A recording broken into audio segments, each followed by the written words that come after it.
Le Hajj et les réseaux sociaux. Le Hajj est le 5e pilier de l'islam et il incombe à tout musulman qui en a la capacité physique et financière de l'accomplir. Mais pour qui devons-nous accomplir le Hajj ou la Umrah? Allah subhanahu wa ta'ala nous le dit dans le début du verset 196 de la sourate Al-Baqarah. Ce qui signifie accomplissez le Hajj et la Umrah pour Allah, lillah.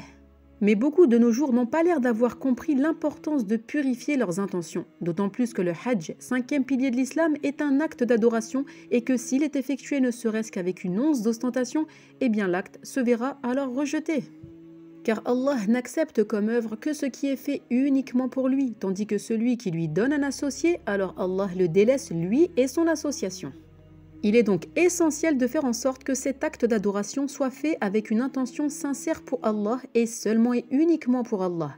Wahdahu la sharika lah. Alors attention de ne pas glisser dans les pièges du shaitan, car c'est ce que l'on constate sur les réseaux où certaines personnes s'exposent, se montrent pour être reconnues des gens en cherchant par là la bonne réputation ou autre, tout en accomplissant le Hajj ou la Umrah.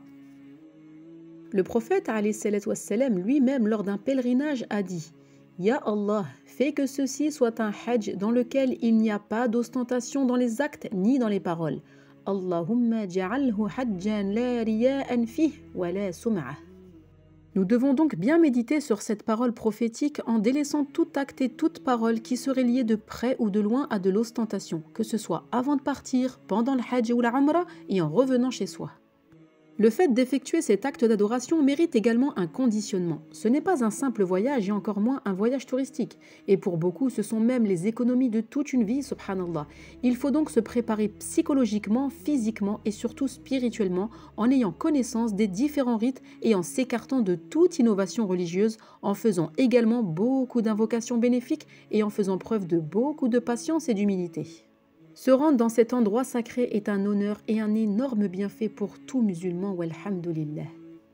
Notre prophète Mohammed a dit: ceux qui font le Hajj et la Umrah sont les invités d'Allah. Il les a appelés et lui ont répondu, et ils lui ont demandé et il leur a donné, dans le sens qu'Allah Azza wa Jal a accepté leurs invocations. Qu'Allah Azza wa Jal purifie nos intentions et accepte nos actes d'adoration. Allahumma amin.